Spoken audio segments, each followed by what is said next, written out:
I'm back and I'm here to make a video talking about what I read in the month of January this year and comparing it to what I read in the month of January last year. So I'm gonna start with last year. It's really fast. It was just one book that I read and it was this one right here, A Kiss Before Dying. It was good. It was the book that made me want to continue reading. I enjoyed it. It's like a mystery, but not really because you know what's going on. The people involved in the book, the other characters, they don't know what's going on. But then there's like twists and turns. Is this person suspect? Is this person up to no good? Like, what the fuck is going on? Can I trust this person? Could I not trust this person? At one point, I was just like, not another one. You know what I'm saying? Like, no, you did it with person A, you did it with person B, and I can get person B falling for your shit. But person C? Really? Are we really fucking doing this?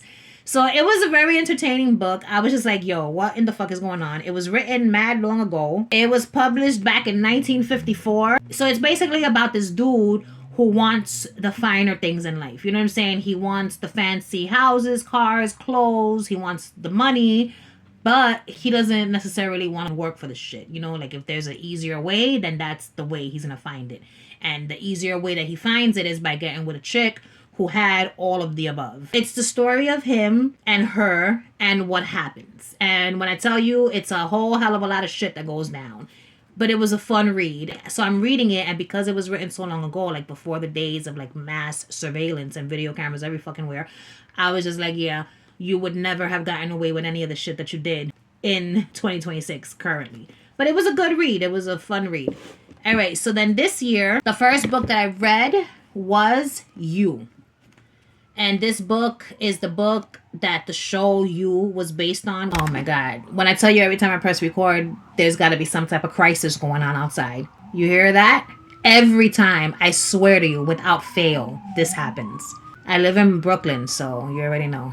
Cops, ambulances, fire trucks.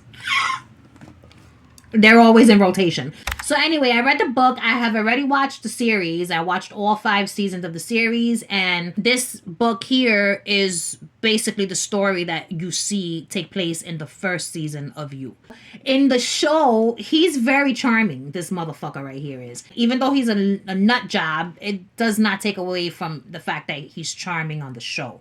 In the book, however, he's fucking crazy as fuck. He is a lot more unhinged in the book than he is on the show. And also her character, Guinevere Beck, we get the gist of who she is on the show, but in the book, you get the gist of who she is as a person a lot more. And she's not as innocent as the show makes her out to be. Does that mean she deserves what happened to her? Of course not. I don't think any of her choices would have changed what he was gonna eventually do to her. The shit is crazy. So I enjoyed this book. I laughed so many fucking times. There were so many times where I found myself talking to this motherfucker like, yo, you're fucking dropping the ball, bro. Like, don't leave her in your apartment. What is wrong with you? I don't know why. Cause he's crazy. You know what I'm saying? So I shouldn't have been rooting for him. Anyway, the most disturbing part of reading this book for me was the fact that there were at least 2 different times I found myself understanding why he was choosing to do what he was choosing to do at those moments. I'm not going to say what they were, but I will say that I had to stop for a couple of moments and question my own sanity. How are you here understanding his reasoning for this? So it made me question my own fucking sanity, and I didn't like that. When a book makes you stop and question yourself, I feel like that's a job well done for the author. And so for me, it was a pretty fun read, and I enjoyed it thoroughly. The next book I read last month was The Outsiders by S.E. Hinton. So this book was so good. I had watched the show. When I was a kid, they had made a show about this. So before the show came out, there was already a movie that was made with Ralph Macchio and fucking Patrick Swayze and all of them. So they continued the story of the brothers via a TV show. And that's what I saw when I was a little girl. And I loved it. I remember loving the show. I remember having crushes on several of the cast members. And I enjoyed the show. So I wanted to read the book. The book was so sad, but also leaves you feeling inspired. Like it gives you this feeling of hope. The book is basically following the story of three brothers: Daryl, Soda, which they call Soda Pop, and Pony, which they call Pony Boy. And then they have some friends: Two Bit, Johnny, Steve. And they're known as greasers because they put a lot of grease in their hair and their hair looks greasy and slick, and they dress like in jeans and fucking t-shirts and shit. It's not a gang of them. So like, even though three or more people congregated together in a group is technically called a gang, they're not like a gang that has like a name or anything. They've been labeled greasers by like the high class society and shit. And they got beef with the high society motherfuckers. The socials is what they call them. So it's the story of them trying to survive after their parents died. The three brothers, their parents die, and Daryl is left to fend for his brothers. So the middle brother, Soda Pop, he quit school so he could work and help and do his part to help keep the house and raise Pony Boy, who's the youngest of the brothers, who's also a writer. The story is told through Pony Boy's point of view.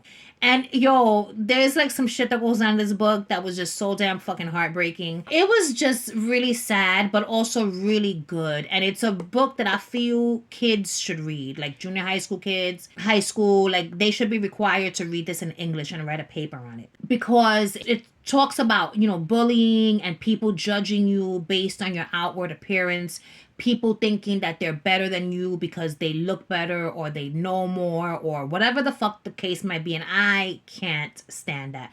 I fucking hate when people think that they're better than another person or another group of people. If you're the type of person that feels that you're above other people, that you're better than other people, for whatever your reasonings are, you've already lost in life. It's one of the most disgusting characteristics a person can fucking have, especially if you were once not the best kind of individual. If your characteristics and the things that you used to do in life were not things that you would want to repeat right now, current day, and tell people, then that means you wasn't shit back then. And because you were once not shit, you should never feel that you're so high above the next person that you're going to look down on them and judge them and talk shit about them and think that you're better than them for whatever the reason. So don't be out there judging people. And I feel like that's one of the main takeaways of this book. We're all the fucking same. It don't matter what the fuck we look like. It doesn't matter how differently we speak. Like, you could be all of these things that you think you are, and that still does not make you better than the next person. It just doesn't.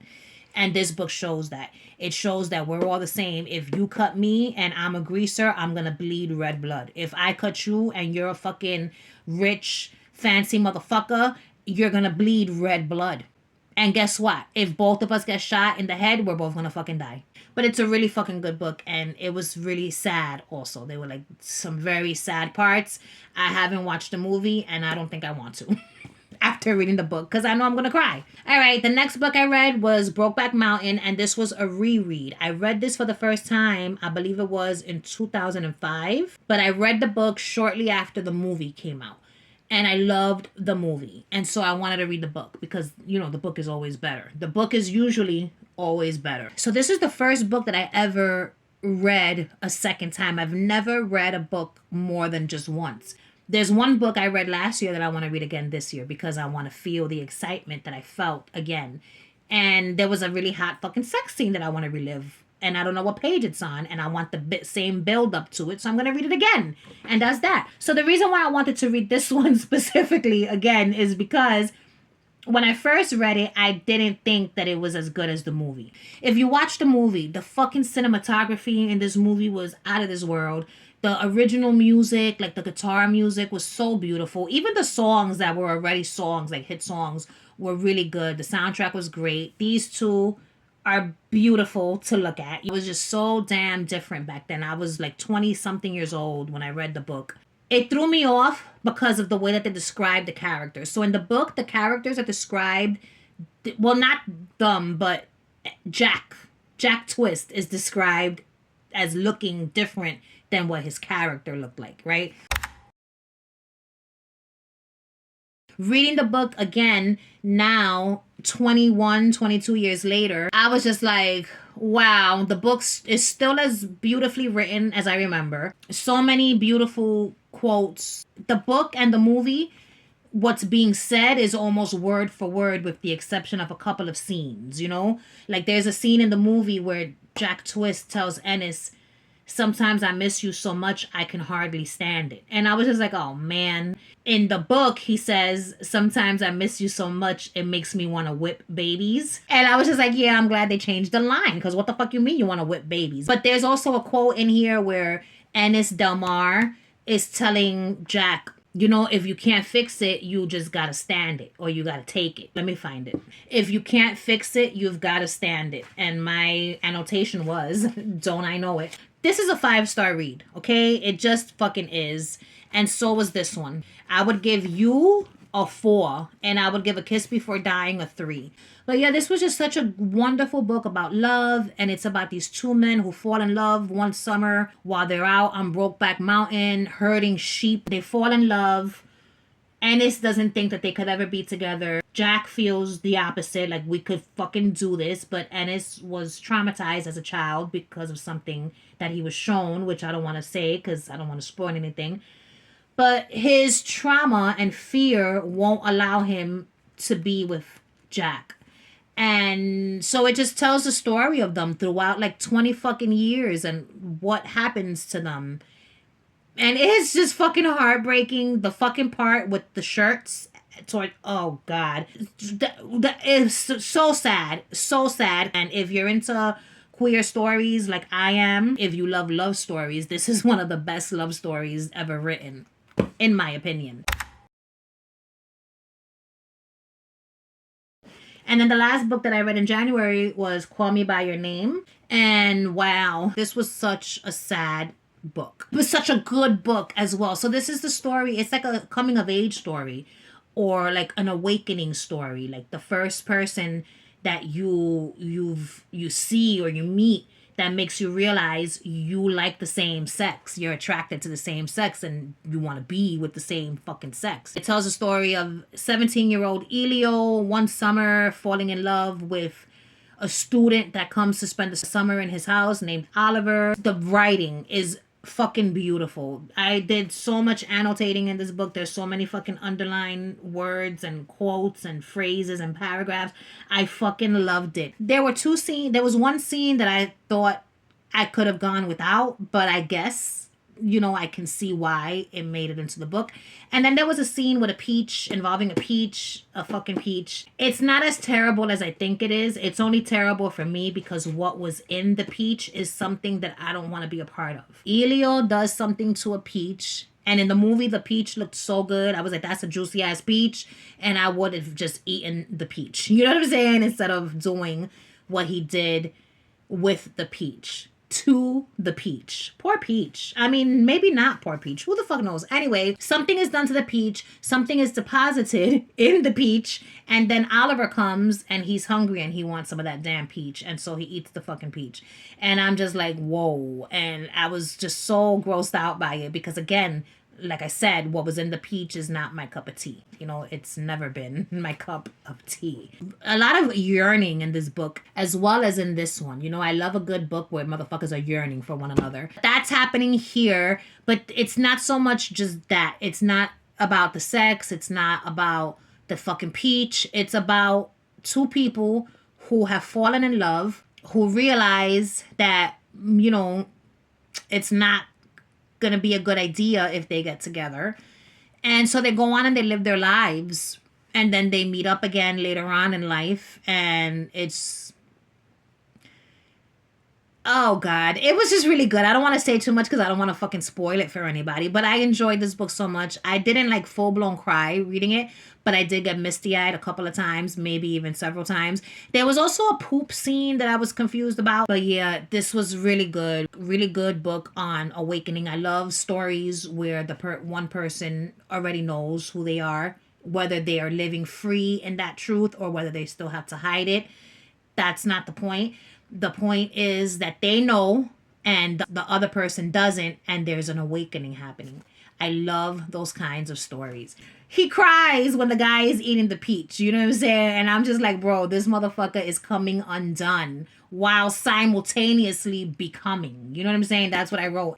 I loved it. So even though I was grossed out by the act of the guy eating the peach, I loved the scene itself. It was a really good scene. It takes place in Italy, in like this beautiful Italian fucking countryside type shit where they're swimming in rivers and there's pools and peach orchards and they're riding bikes to and from the town and motherfuckers smoke cigarettes. It's just really good. You feel like you're in this Italian town. I enjoyed the book more than I enjoyed the movie. The movie was not terrible, but I feel like they changed some things around and I don't think they should have changed the damn things. And as much as I was grossed out by the poop scene, I wanted to see it in the movie. I did. I'm not even gonna lie. So those were all the books I read for the month of January this year and last year.